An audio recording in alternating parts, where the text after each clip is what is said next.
Ajahn was asking me about birds just now, and actually yesterday morning I got a bird in the office. I left the door open and a bird flew in to the office.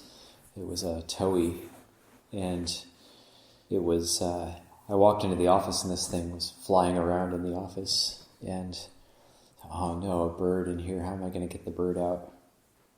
And so it was kind of going and bumping into the window, trying to get out, and so I left the door open, trying to talk to it. Hey, come on. The door's over there, and it was flying around, and then it kind of got tired and landed on the ground, and it was just standing in the middle of the office. And so I kind of tried to approach it and just kind of put my arms out so it wouldn't fly back and bump the windows again, and it sort of flew up towards the skylight, and then it flew out the door. So it was a happy ending. And I was almost thinking, am I going to have to try to catch it in the net? But that could have harmed it in some way if it would have gotten tangled in the little fly-catching net. So the weather is supposed to start heating up and be working outside. It's very pleasant currently to work outside. The weather's very nice in the morning time. And I think just that working outside is part of the really fulfilling experiences of being in the monastery. And why is it so enjoyable just to be outside?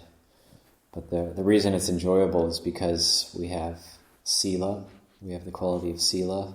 If we didn't have sila, our minds might be preoccupied with other things, but then because we have sila and because we're practicing, then we can go outside and we can really enjoy ourselves and feel at ease and really take stock of our surroundings and really, in a way, absorb into our surroundings and feel very, very at ease when we're outside, when we're in the forest. And even if there's things like mosquitoes, and now it's the time of year when the surgeon flies are coming out. So there's deer flies, which are the big black flies. But then there's surgeon flies, which are about the same size as a normal fly. But they're clear. They have a clear body, and they have a blade for a mouth. And they land on you, and they just stick their blade in you, and they just walk backwards. And they don't seem to really gain any benefit themselves from it. They just cut you. We call them surgeon flies. And it can be kind of painful, but it's still not that bad. So it's even worth it to be outside, even with these surgeon flies. And so just to learn how to be at ease outside and not have to always be inside and away from nature. We can actually learn how to be totally at ease in nature. And actually, it's way better being outside because it's good for your health. You get the sun, feeling the sun on the skin, get your vitamin D.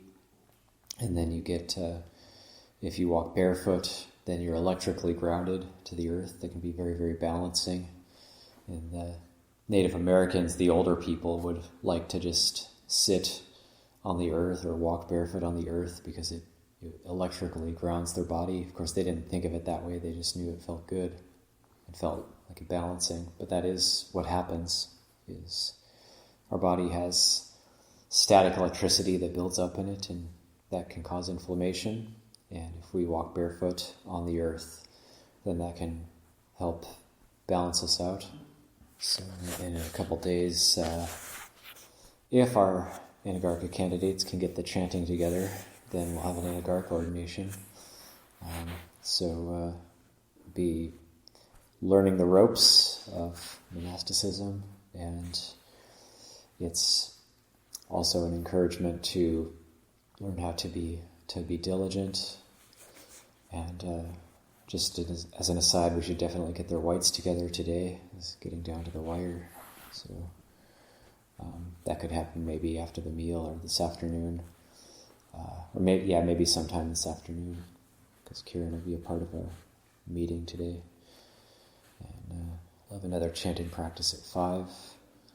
So and we'll delay it a bit if Jack's not back yet from his PT.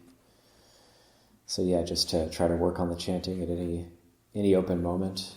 So it is time is getting close, but it is a very good opportunity that you all will have to step up your game with the training, be eating out of a bowl, and start learning the ropes of monasticism. Okay, that's probably enough reflections for me.